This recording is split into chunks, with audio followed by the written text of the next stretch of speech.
It's a good technological challenge to contemplate. And like I said, the alternative is simply to learn it. And it's much easier to come up with a heavy, engineering solution rather than just do the mental power of practice. Practice is far too much work. All right. Good afternoon, everyone. So we are in a double parasha this week, Acharei Kedoshim, and that means there is lots of stuff we're not going to talk about because there's too much possibly for us to possibly cover.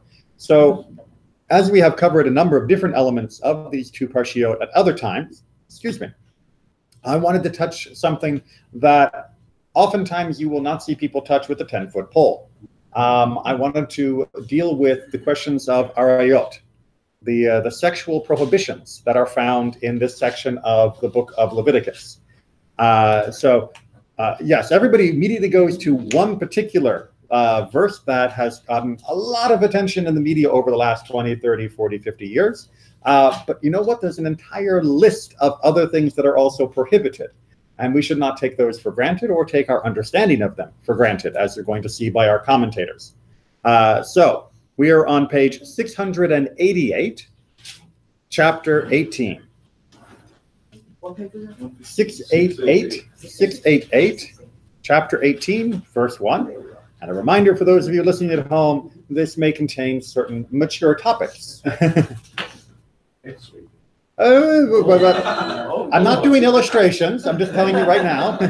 Right? And we will, of course, use Lashon Naki, the clean language when discussing anything euphemistically. So that is, no one should feel embarrassed, but it is something that takes a mature consideration. All right, so 18. You ready? Okay. Okay. I know this is not the usual stuff to read. Right. I'm not sure I'm ready for it. Try not to blush too much. The Lord spoke to Moses, saying, "Speak to the Israelite people and say to them, I, the Lord, am your God.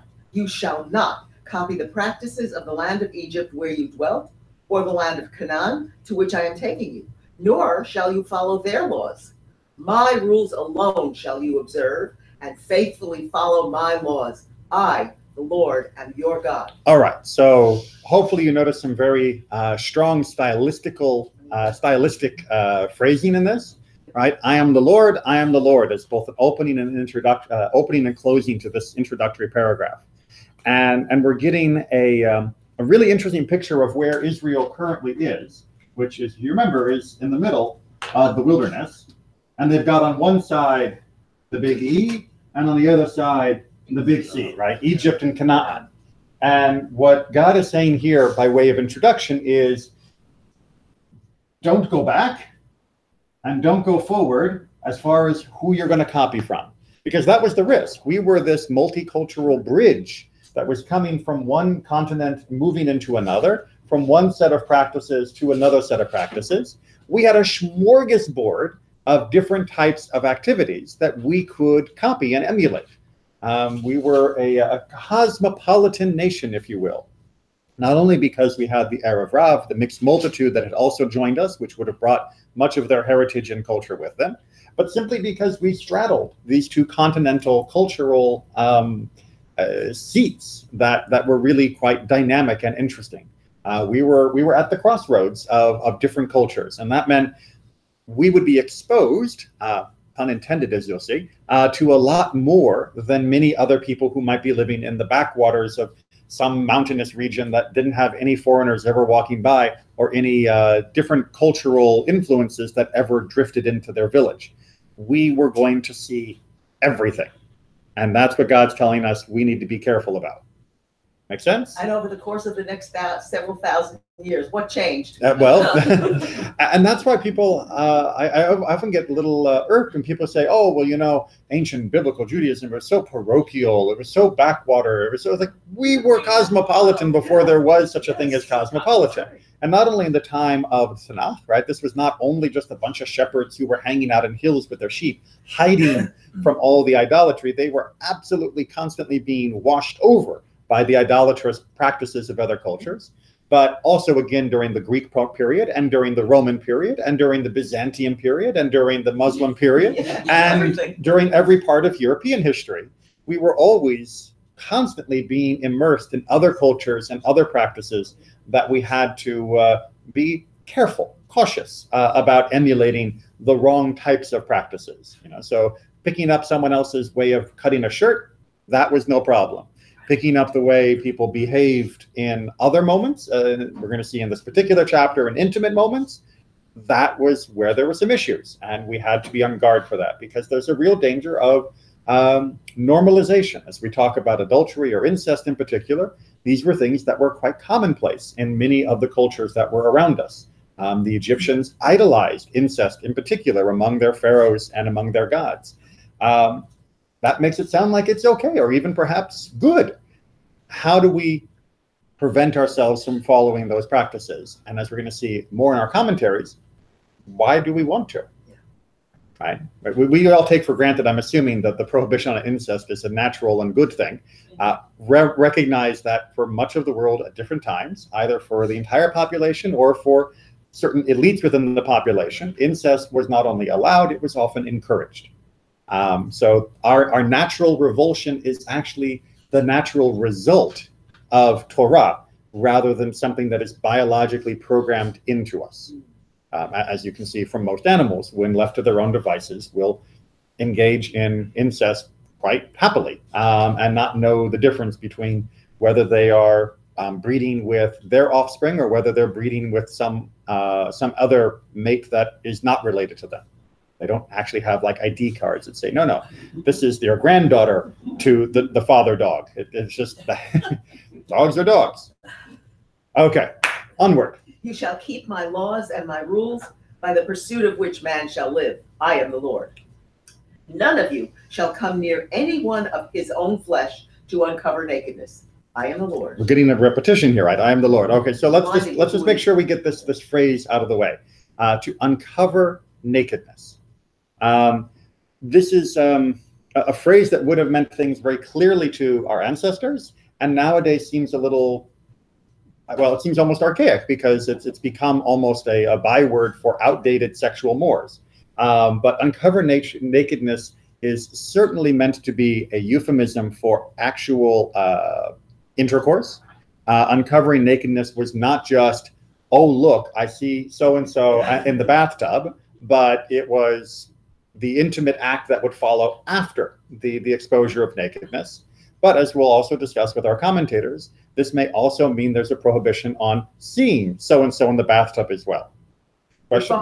No. Okay, now we're going to get a list of what nakedness is off limits. But remember, when we're saying the nakedness here, what we're actually talking about definitely is sex. Hold on, question. Yes, it's a repetition. Ani Adonai, it's a repetition, but this is it. It's an emphasis. Judge, yes. The judge in the court hits the table. This is it. But Hashem, why does the judge ever hit the table? Oh, when you're disobeying. Yeah. Right. I mean, we're not getting this, for every mitzvah. I mean, isn't every mitzvah God's giving a commandment, giving a judgment? So usually when we think of somebody emphasizing it, is because without the emphasis, it might not have been self-evident. It might not have been so clear. Many of our commentators will say that prohibitions on, for example, stealing, or prohibitions on murder, those are fairly self-evident, almost what might be called in American legal tradition natural law, the kind of thing that all normal thinking people who aren't, suffering from insanity or mental deficiencies would recognize as being a normal law that we should adhere to within our community. We might find the definitions a little bit fluffy on the edges of what counts as stealing or not stealing, or what counts as a person for murder. I mean, I can murder the people in the next village, just not the people in my village. But that there are limits on who I get to stick a sword into. Most of us, by natural law, we have an inclination to that. This may be indicating, again, that despite our own feelings towards it, at least 3,000 years ago, in many different cultures, certainly E and C, there was not that natural given that what's being discussed here is prohibited. Good? Good. Onward. Your father's nakedness, that is, the nakedness of your mother, you shall not uncover. She is your mother. You shall not uncover her nakedness. Do not uncover the nakedness of your father's wife. It is the nakedness of your father. Wait, isn't that redundant? Not necessarily. Not necessarily, right? In which cases would these two verses be two different prohibitions? Reuben, right? So multiple wives for one man. Only one of them gave birth to this kid. If he's got eyes on the other wife, the one that's not his mother, but is still his father's wife, that woman is still prohibited. Make sense? So this would be the equivalent of a stepmother is also prohibited. Onward. The nakedness of your sister, your father's daughter, or your mother's, whether born into the household or outside, do not uncover their nakedness.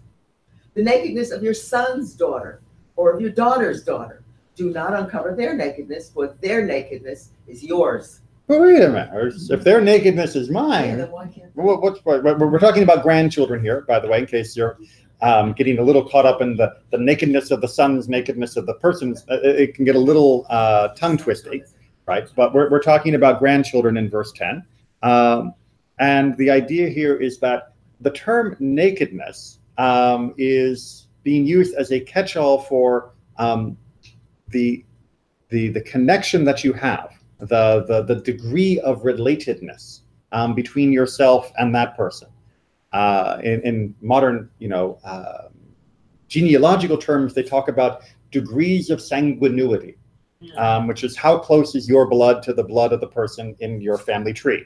So, like, if it's like a father and a child, it's, what is it, first degree of sanguinity, I think. And if it's like a cousin, then it's like a second degree of sanguinity. And there's whole complicated charts to talk about these sorts of things. Yeah, the Catholic Church wouldn't let you, without a dispensation, if you were within 3 degrees of consanguinity, Yeah. You weren't allowed to get married?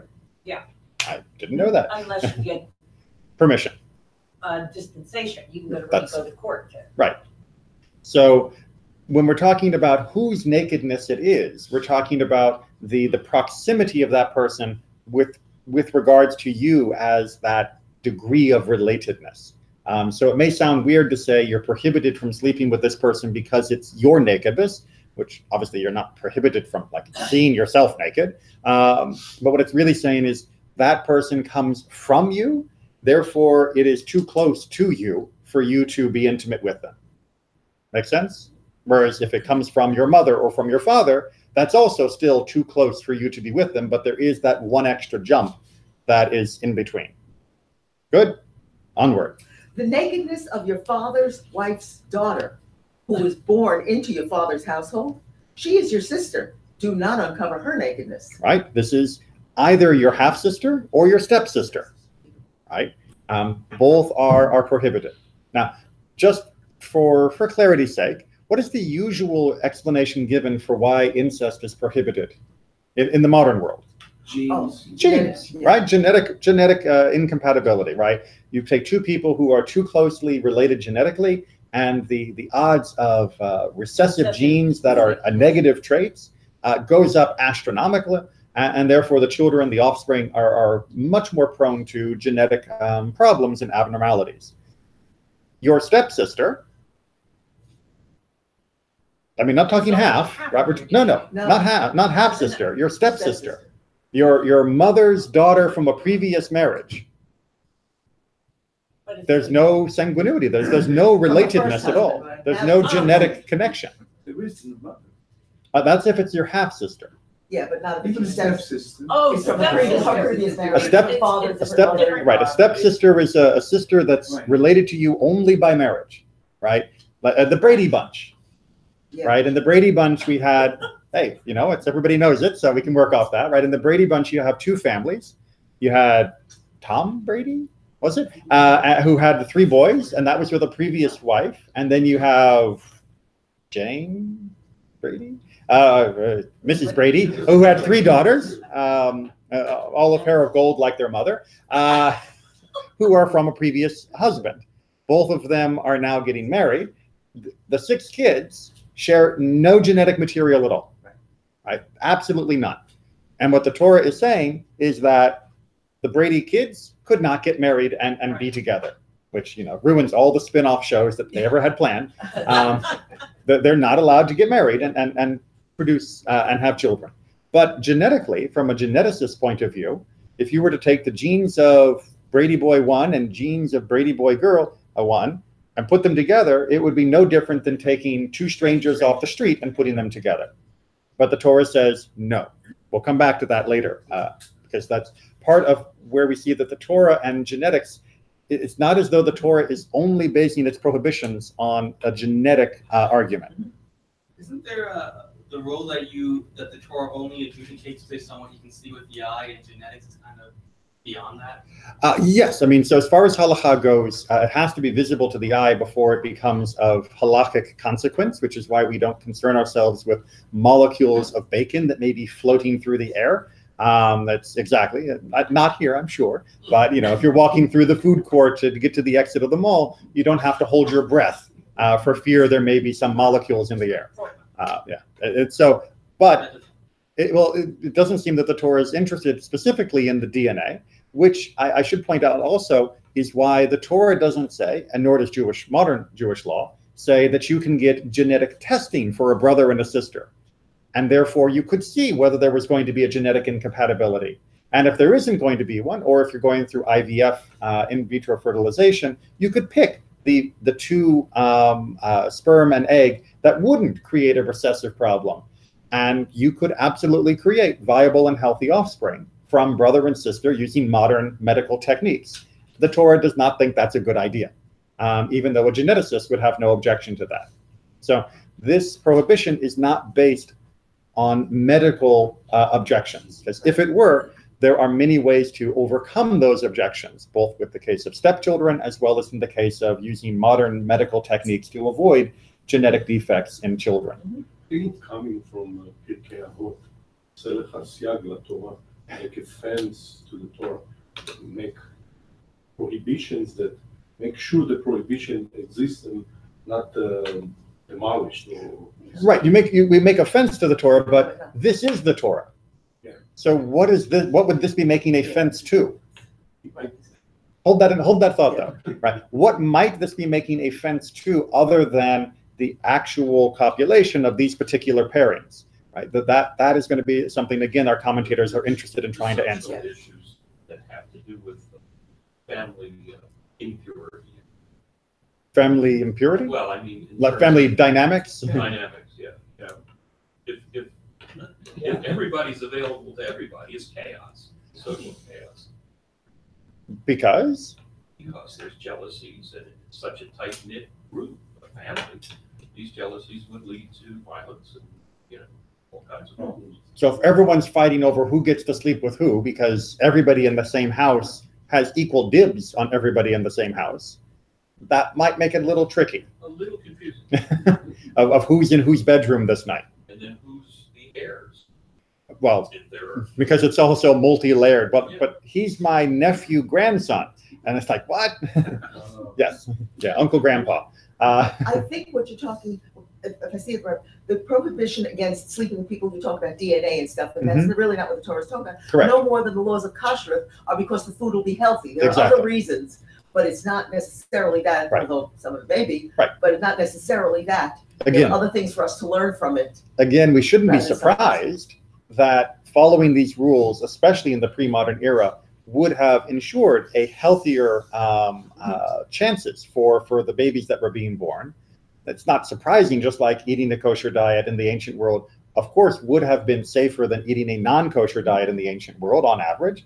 But that doesn't mean those were the reasons for the prohibitions, as we can see, because it prohibits things that don't trigger those genetic problems. Okay, onward. We're at verse 12. Do not uncover the nakedness of your father's sister. She is your father's flesh. That's what we call an aunt, by the way. Do not uncover the nakedness of your mother's sister, for she is your mother's flesh. Do not uncover the nakedness of your father's brother. Do not approach his wife. She is your aunt. Do not uncover the nakedness of your daughter-in-law. She is your son's wife. You shall not uncover her nakedness. Do not uncover the nakedness of your brother's wife. It is the nakedness of your brother. Do not. Again, you may notice that through the last few ones, again, we're not talking about anyone for whom there is a blood relationship. Do not uncover the nakedness of a woman and her daughter, nor shall you marry her son's daughter or her daughter's daughter and uncover her nakedness. They are kindred. It is depravity. Right? So this would be like, I'm going to marry the mother and I'm going to marry the daughter. Now, technically, a man was allowed to have more than one wife, and it's not as though the mother and daughter would be creating offspring. So there's no genetic reason why this is a problem, but the Torah prohibits it nonetheless. Everybody clear so far on the different complicated family dynamics that are being ruled out here? You can probably try to imagine what would it be like to live in a house where the two wives were themselves mother and daughter. So somewhat equal in wife stature, but disequal in the relationship between them stature. Yeah. What do you do on Mother's Day? Onward. Do not marry a woman as a rival to her sister and uncover her nakedness in the other's lifetime. Right. So the Rachel-Leah pairing after the Torah is given, absolutely not. Right. Do not come near a woman during her period of impurity to uncover her nakedness. Right. This is during the monthly cycle, the laws of Nida. Which is actually very kind to women. Do not have carnal relations with your neighbor's wife and defile yourself with her. Right. That would be what we call adultery. Do not allow any of your offspring to be offered up to Molech, and do not profane the name of your God. I am the Lord. And one of these things is not like the other. We've been talking so far about the copulation of different prohibited pairs, and now all of a sudden we're talking about throwing children into burning furnaces in order to worship the Canaanite god Molech. We'll come back to that eventually. Do not lie with a male as one lies with a woman. It is an abhorrence. That's one that gets a lot of attention. We're not going to dwell on it extensively today. I want to talk about the other topics more because they don't get enough screen time. Do not have carnal relations with any beast and defile yourself thereby, and let no woman lend herself to a beast to mate with it. It is perversion. All right, which actually, again, translation-wise, that's a little bit even more euphemistically than it should be put. It's not a question of a woman lending herself. It's saying, do not stand her in front of the beast in order for there to be a relationship. So this is not just talking about letting her do something. This is also about forcing her to do something, which I think will be an important point when we get to the end of our discussion. And within the last couple of weeks, I heard on the radio that one of the cities around, I don't know which one, has now made it illegal to have sex with an animal. Many places, most I would say, have had laws that they had to have laws. They still do, of course. Well, so Great question by the animals. you can ask yourself, if this is so obvious, why do we need laws in the Torah itself? Yeah. Right? I mean, the Torah had to tell our ancestors not to do these things, which would imply that at least while we were standing here, all of these things seemed like possibilities to the Israelites. Maybe not all of them. Maybe there was still some social stigma, but there wasn't a legal prohibition in their mind until the Torah was given. I mean, we know that at least by the sister and the two sisters being married, because we already saw Jacob do that. So not all of these are automatically, intuitively something that would be rejected. And that's going to lead us to our commentator. We're going to start by Sforno of why he thinks perhaps these were prohibited. Logic would suppose that offspring from genetically related parents would result in superior human beings, evenly matched ones, as, for instance, in the case of Amram and Yocheved, where the marital union of aunt and nephew produced three outstanding human beings, such as Miriam, Aaron, and Moses. All right, so understand his logic, right? You've got superior person A from the family, and superior person B from the family. Animal husbandry tells you if you take two very good mates and you put them together that are likely to share many of the same traits, you should produce better offspring than if you're mixing them with mutts, right? Modern pedigree breeding is based off of this. Modern animal husbandry is based off of this. That's why we ended up with sheep looking the way that sheep do. They were excessively inbred in order to produce more wool or more mutton, depending upon the breed of sheep. And so too with many dogs and cat breeds that have been excessively inbred to produce the perfect version of those animals. And here's an example of an aunt and a nephew that produced three pretty outstanding people, right? Miriam, Aaron, and Moses. Well, that's like hitting the children jackpot. You pull the lever and all three of them turn out to be amazing in their own ways. Let's have more of that close breeding when you've got good people. So yeah, you maybe don't want to get bad person and bad person together, but if you've got two really good people, why dilute what's going so well, right? Let's reinforce that. And logically, in the days before we had modern DNA understanding of genetics and recessive genes and all those issues, logic on its own, without that scientific understanding, would have told us that incest actually makes sense. That breeding close together from among the best would produce better offspring. It's what we saw with animals. It's what we thought we saw in general. We just didn't have the scientific knowledge to know why this would be a bad idea in the short term and a really bad idea in the long term. Thank you to the royal families of Europe, who are all inbred and have many genetic defects, hemophilia being one of the most common, right? Because they did breed, not even the degrees of relatedness that are talked about here, but still too close to each other for too long to reinforce many, many negative traits. But without that scientific knowledge, logic would have had us, brother and sister, if they're both brilliant mathematicians, let's make a brilliant baby mathematician by breeding the two of them together. The considerations I have just mentioned are valid only if both parties to such a marital union are motivated exclusively by the desire to carry out God's will as they perceive it. However, truth to tell, this occurs only in rare cases.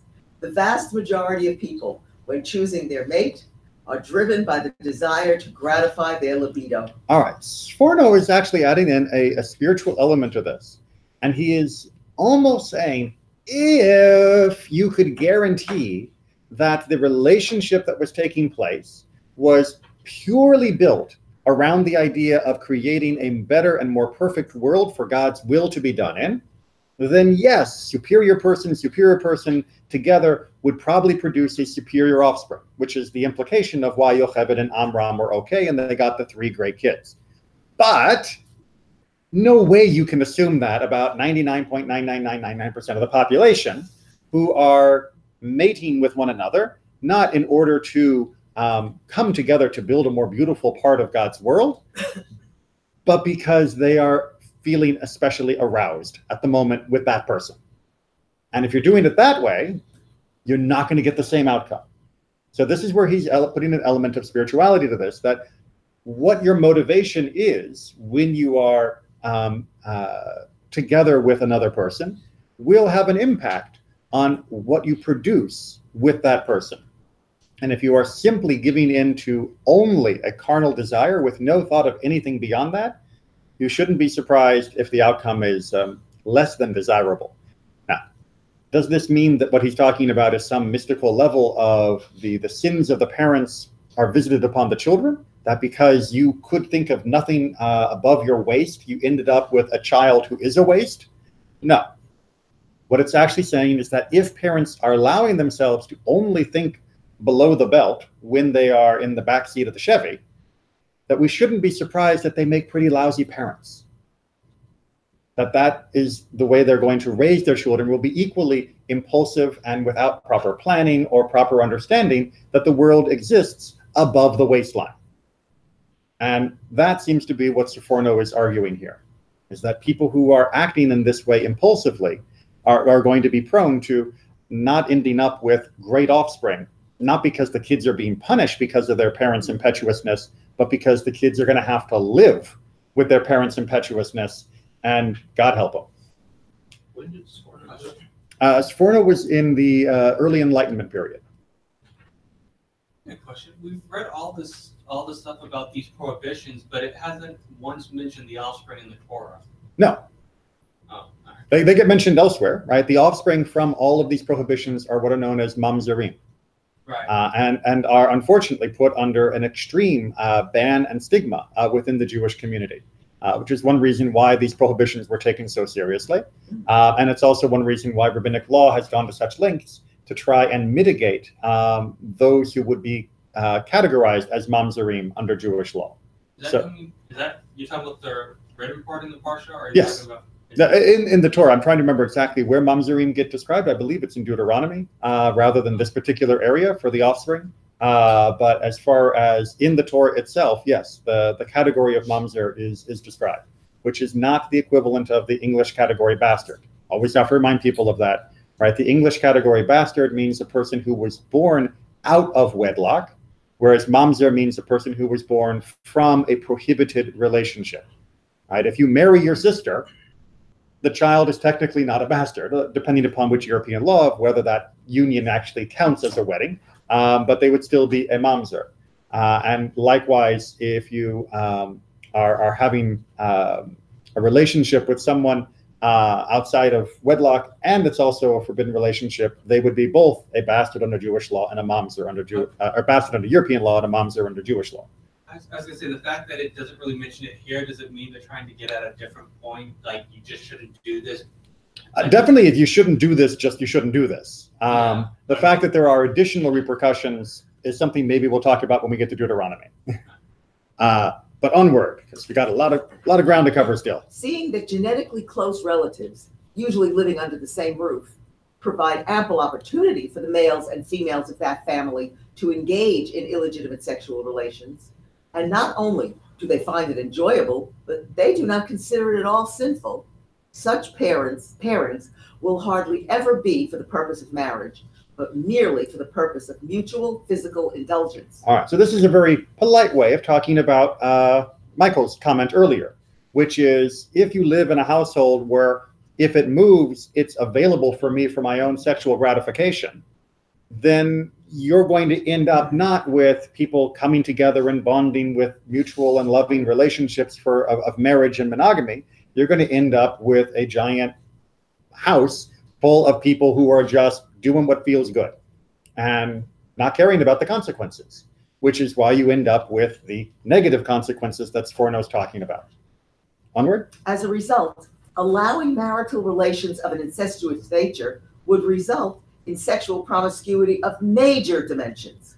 This is why the Torah wrote, in most instances, the very bearing of flesh, and especially private parts, is the physical gratification desired in the first instance. Right, that's the toe in the door, if you will. Right, just catching a glimpse of is often the first part of the titillation that will eventually lead to a consummation of one's desires. And therefore, you don't even allow that. This is why the Torah, in order to nip incest in the bud, addresses itself again and again to this phenomenon by using the expression exposed nakedness, the titillation provided by feasting one's eyes on the flesh of the opposite sex. Right, as the rabbis say, elsewhere the heart doesn't desire what the eyes haven't seen. Right, that it is partly how we look at something that will begin to fuel that fire, which will eventually lead to the other problems here. So this is where, Yerach, we get a siyag, where we get a fence, right? We're even looking at people that are prohibited from us in a sexual way is prohibited because it is one step too close towards consummating that action. All right. Rabbeinu Bachya, who, for those of you who are keeping track, lived in the late 1200s, early 1300s. He has a different take on it. It's a much larger comment than this. I had to pare it down to fit on the page, but hopefully I preserved his primary thrust. The biological reason for prohibition of incest is presumed to be that children born from such incestuous unions have a limited life expectancy and are generally deficient in some way. All right, so Rabbeinu Bachya actually rolls back what we have been discussing. He's saying, the main reason that God didn't want us doing this is because very often the children born from these relationships are flawed, right? They are unhealthy and they are not going to do well. And mind you, this is in, like I said, late 1200s, early 1300s. This is long before we have genetic theory for this. But I'm sure that there were plenty of examples in his day of people who unfortunately were born from these unions that were not of the same health as people who were born from non-incestuous unions. Seeing that the whole purpose of sexual relations is the creation of healthy children, cohabitation with the various categories of family members mentioned in this chapter is forbidden, although other passages prove that sexual intercourse not designed to produce offspring is not necessarily forbidden. So he has to walk that back just a little bit. So he's saying the primary purpose of relations is to have children. Therefore, if the way that you are with the person you're with is going to produce unhealthy children, it's prohibited. But he wants to make sure we do understand that doesn't mean that being intimate with someone with whom you can't have children, but with whom you are allowed to be intimate with, is prohibited. So, for example, postmenopausal, or somebody who's been ill and has become sterile, or any situation like that, but they are your monogamous partner, of course, you're still allowed to have the pleasures of intimacy with that person, even though there's no chance that a baby is going to be born. So he's trying to make sure that we understand the Torah doesn't say sex always has to be only for producing children, but since that is the primary thing that happens when you have sex, there needs to at least be a chance that the child that you have from that union will have average odds for being healthy. Make sense? Okay, onward. The Ravad writes that sexual intercourse may be divided into 5 categories. 1, a duty designed to ensure the survival of the species. And that is for him the highest motivation for why you are engaging in this activity. 2, an obligation on the husband to fulfill his duty to his wife.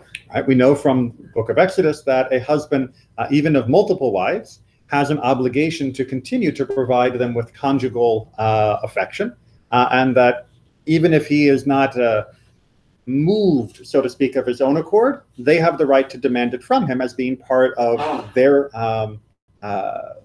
rights as being married to him. Number 3, therapeutic functions when it is recommended for one's health. Which, I don't know which doctor gives out that prescription, Yeah. but...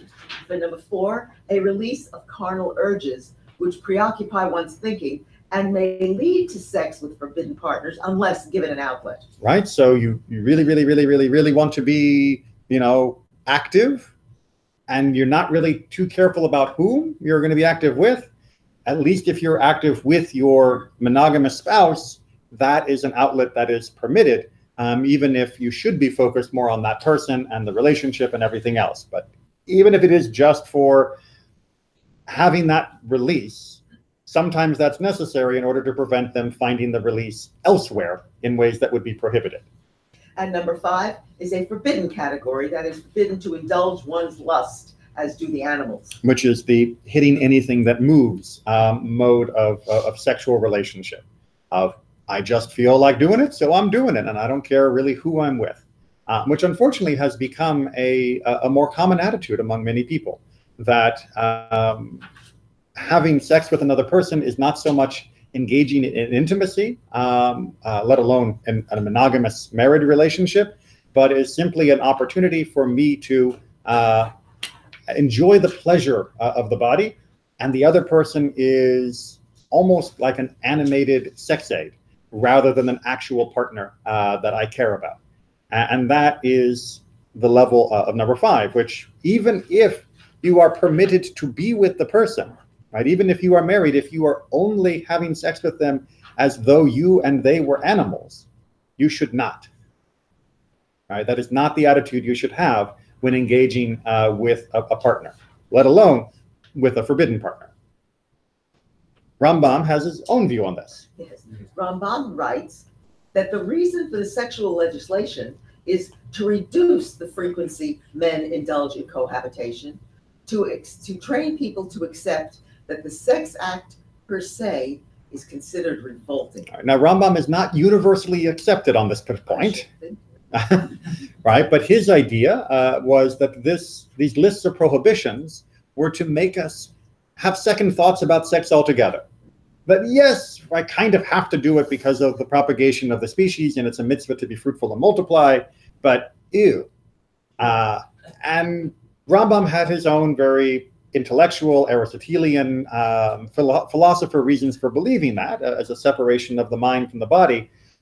But it has not become the normative view throughout Judaism. As we're going to see, Ramban himself, that's Nachmanides, is going to dispute this. Yes, Ramban considers that this is a very inadequate reason for such legislation, and that to impose the karet penalty on a transgression merely because these women are close at hand is neither logical nor psychologically sound. Right. So really, Rambam, you think God told us not to sleep with our sisters just so that we would sleep less with our wives? right? And not engage in sex as our primary motivation in life. That's why God told us not only not to do this, but that we could be executed for doing so, right? That's a little strong for the Torah to make that level of prohibition just to guide us away from indulging our pleasures with permitted partners. And so Ramban says that that's not adequate in and of itself to explain these prohibitions. Notice as well, Ramban doesn't have another good explanation.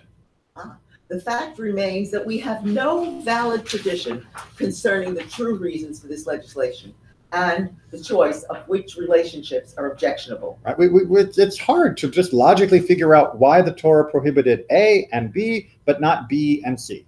It doesn't follow a very clear and obvious pattern. And again, we have already internalized the revulsion of the incestuous relationships. And so it seems obvious to us, but on its own, without the culturally guided revulsion, it wouldn't be obvious. And that's what our sages are saying. So Rabbeinu Bachya is going to give his own explanation. I will explain the reason for the legislation on my own account. Relationships are divided into three categories. The first category comprises kinship between people who had never been separated. The second category comprises new kinship between people between whom there never had been any genetic relationship before. The third category of kinship is that between people who are related by blood but have been separated at one stage or another in life.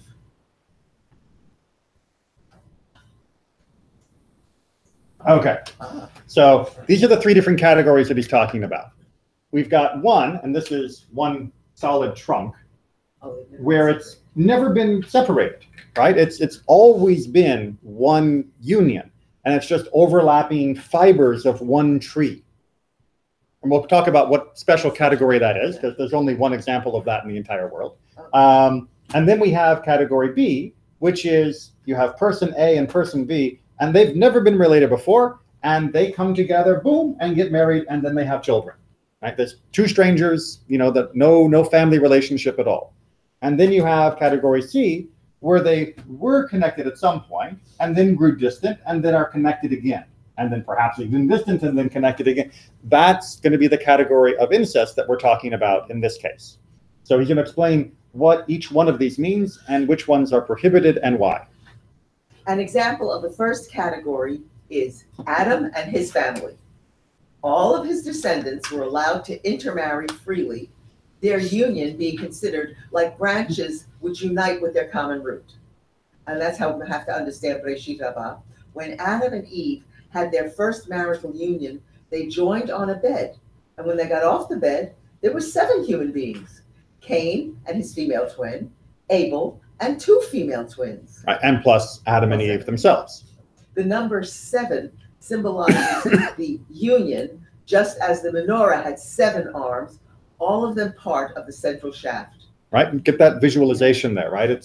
We call it one menorah, but it has 7 branches that are each lit. And they're saying that is symbolized by the first generation of Adam, because Adam and Eve have essentially 7 children, according to Midrash. And obviously, as I'm sure many of you have wondered, they must have then married each other in order to have more children, because who else were they marrying if not brother and sister?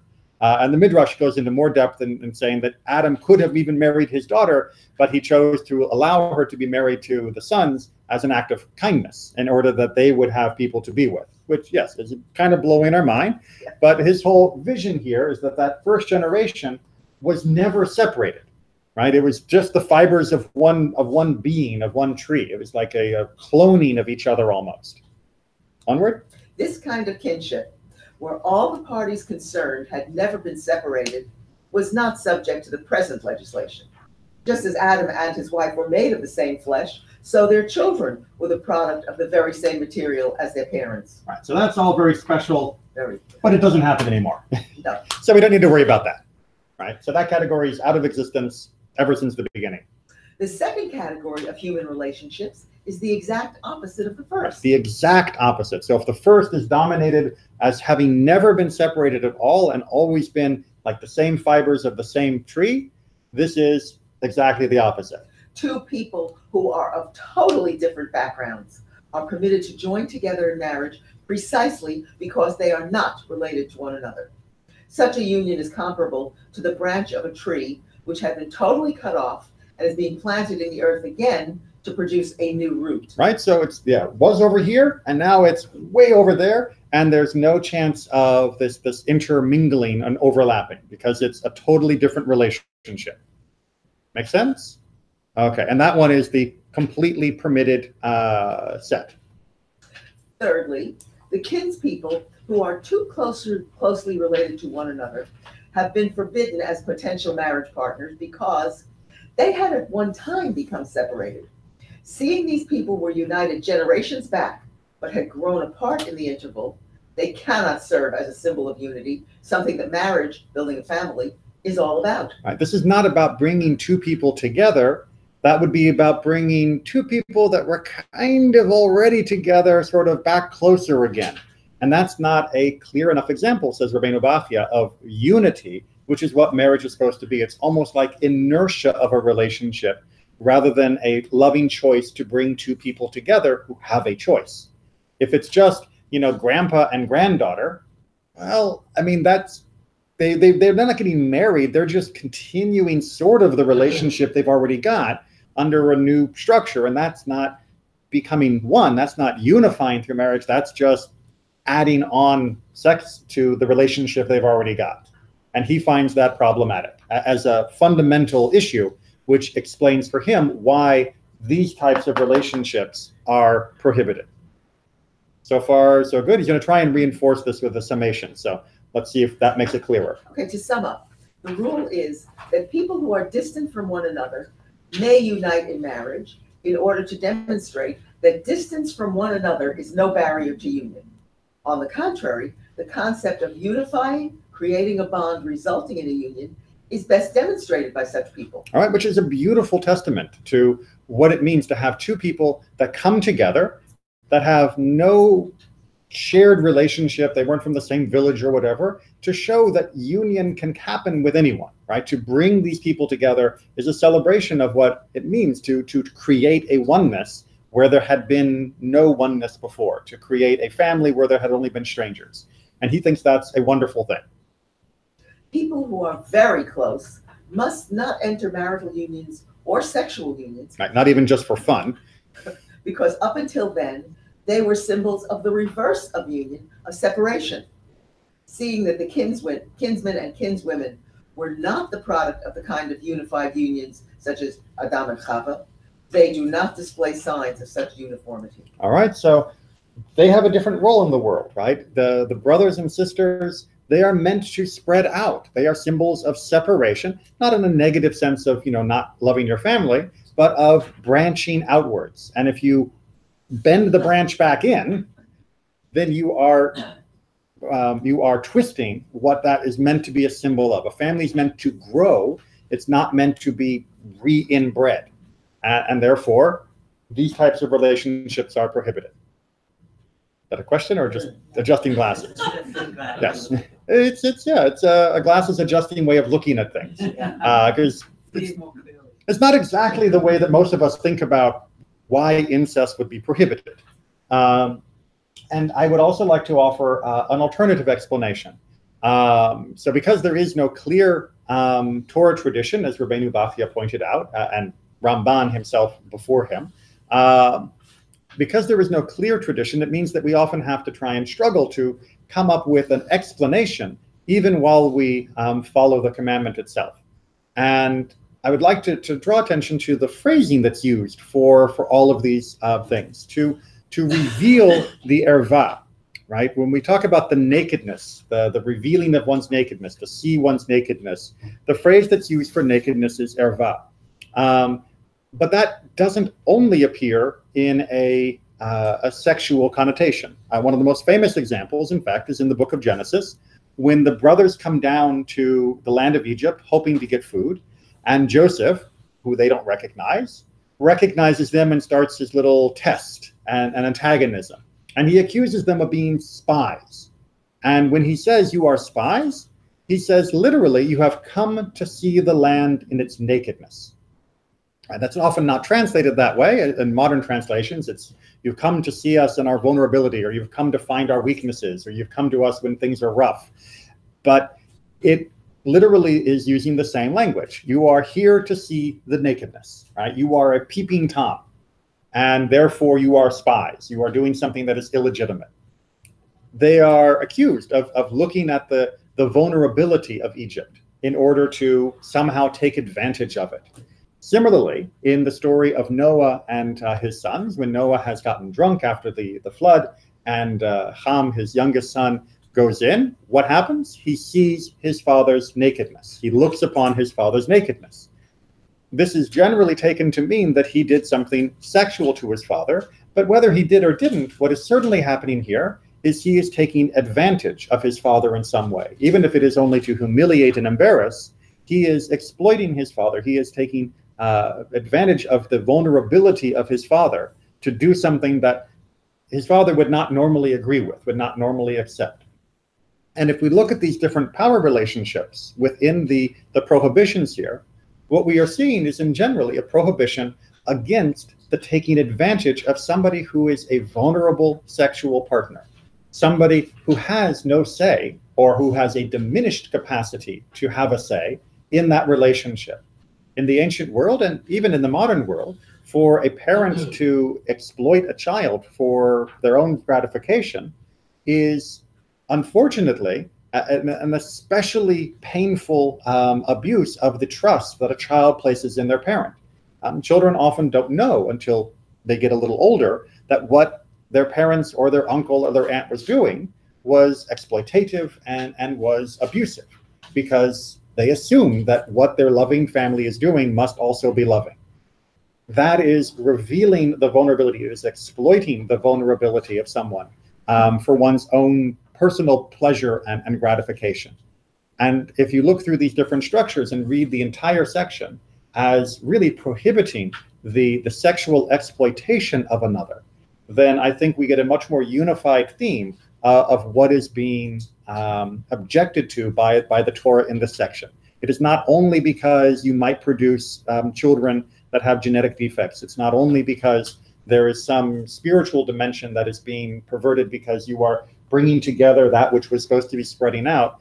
It is also a basic element of justice, that within these relationships, even if you tell yourself, no, my sister and I, we both love each other equally and no one's abusing the other, there is a dynamic between siblings or between any relatives or anyone on this list that can be abusive and can be exploitative, even if not consciously being done at that level. And therefore, the relationship has to remain prohibited, because in our own delusion, we would justify it to ourselves. No, my sister, she loves me, right? We grew up together and, we love each other, and now we're both 25 years old and we want to get married and we want to have a family and we're going to do genetic testing to make sure nothing bad happens. These are real cases around the world, by the way. In Germany in particular, there have been a number of these in recent years of adult siblings who want to get married and want to have a family, and they're going to take all the genetic tests necessary to ensure that the children are healthy. No, you're deluding yourself if you're thinking that your relationship with your sibling is the union of two totally separate and free individuals who have no baggage, who have no issues, who have no leftover feelings that come from childhood that now would still somehow contaminate that choice they're making of the union. If the union cannot be entered into completely freely, then the union should not be allowed, because people will try to enter into it and be tricking themselves or the other into into a relationship that should not be. Questions? So, what you just described makes a lot of sense to me. There are emotional realities. Layers, yes. Layers that are illustrated on the board. Right. These commentators often look at the physical implication, incest, the genetic problems, but we can't overlook these deep emotional wounds that may be caused, that we're not perceptive enough to fully grasp. Right. Or to isolate and separate from our decision-making process so that we can truly decide if we really want this relationship, or is this because my brother has always been a symbol of strength and support to me when I was a little girl, and therefore I want to be with him now. But if I could separate that, I wouldn't actually want to marry him. And we can't untangle that. And so people end up in relationships based off something that happened earlier that shouldn't be influencing this union now. But as Harry said, like kashrut, there may be levels we're just not going to understand because we're human. Correct. We're mortals. And I should We point, may not get it all. Yeah, and I should point out that the additional prohibitions on molech, on homosexuality, and on bestiality, which come at the very end, are also likely indicative of exploitative and abusive relationships in the ancient world, where those practices were used as a form of subjugating conquered people, or of using a child, which has no say whatsoever in what's happening to it, or of using beasts, which again cannot be consensual partners to any sort of activity. And so it does fit the pattern for the entire list. We also, in your thing about the fence around the Torah, we also should not be looking at our parents when they're sleeping. It's Of course, yes. Disrespectful. And it reminds me, because I just was at a funeral where when someone dies, we do not open the coffin, everybody looks at them either. It's a respectful way of. I mean, of course, the family in preparing for the funeral is allowed to view and help prepare the deceased. Right. But yes, we do not put them on display. Yes. Right. Right. On that first example you gave with Adam. The Adam and Eve, yeah. Yeah, doesn't that take Genesis chapter 3 to mean literally? I thought most people didn't take that. Some do and some don't, but Rabbeinu Bachia, yes, is interpreting this as a literal description of the family tree of humanity. So that would assume the world is only about 6,000 years old, right? Rabbeinu Bachia, yes. There's plenty of voices within our tradition that cover the entire range of the discussion of the age and antiquity of the universe. And in this particular case, he seems to be arguing for that literal. Okay, good. Thank you very much.